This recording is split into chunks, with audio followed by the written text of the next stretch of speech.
Welcome once again, ladies and gentlemen, boys and girls, to the realm of bizarre news. I'm your host, Dr. Franklin Ruehl, and we start off with a new theory concerning QC.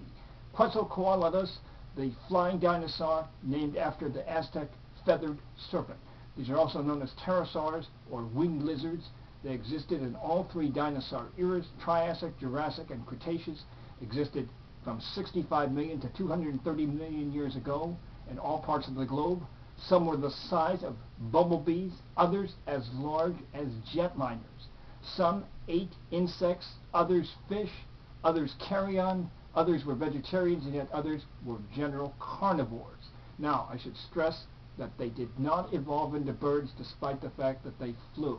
Instead, we believe that predatory dinosaurs, bipedal ones like T-Rex here, were covered with feathers, and as they pursued prey or were chased by predators, they ultimately evolved flight, but not the flying dinosaurs. Now, the largest of them, QC, had a wingspan of 50 feet and stood 20 feet tall. It's now believed that it probably did not do much flying, if any, just like today's ostriches and emus, which are basically ground-based creatures. Instead, it got its prey by walking along bipedally and then grabbing it, such as by the neck here.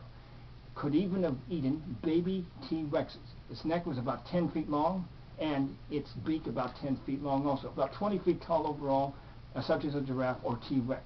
Now, this model is actually of a pterodactyl, not a QC. So I spent 3 hours creating this special rendition of a QC for you. Okay, would you believe 2 hours? How about 7 minutes? But this is basically how it would get its prey. Yes, it apparently was not a flying dino. Now, let's go to the trivia question of the day. It pertains to bees, and the question: approximately how many bee species exist on planet Earth today? Multiple choice is at 200, 2,000, 20,000, 200,000, or 2 million. Now, the only prize, one pat on the back that you'll have to administer to yourself.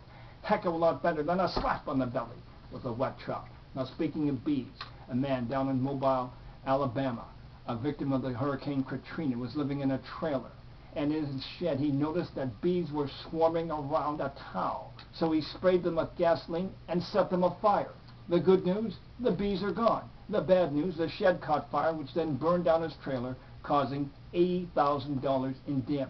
A candidate for our Doofus of the Week award. Now, he should have used a fly swatter. Fly swatter is just as effective against bees. You see some bees? Hit them with fly swatters. Don't burn them. Don't become a candidate for our Doofus of the Week award. Thank you. Now, back to the trivia question. How many bee species are there today on Earth? 200, 2,000, 20,000, 200,000, or 2 million? You say 20,000. Absolutely right. The smallest, the dwarf bee, about 1/8 of an inch in length. The largest, the Chile mega Pluto bee, which is 1.5 inches long. Now, let's open up the vault of strange deaths here. We have a rat of a son. This is a guy in Patna, India, whose dad was about to retire from a government job. On the day before the dad retired, he had a relative kill his dad, hoping to get his job on the basis of sympathy. But the plot was uncovered. He's now in jail. That's why we call him a rat. Yes, a rat of a son. Now we have something pink here. What is it? Would you believe this is dog poop? Yes. At a park in Nottinghamshire, England, monitors now going around and spraying dog poop that wasn't scooped up by the owners, bright pink. That's to do 2 things: to embarrass the dog owners and also to warn walkers about the dog poop. Now, they could just scoop it up, but I think this is much more fun and much more effective. We should do this in every park in America. Yes. Dye dog poop pink. Yes. Now, until next time, may the power of the cosmos be with you. Yes, yes, yes. And dye that dog poop bright pink.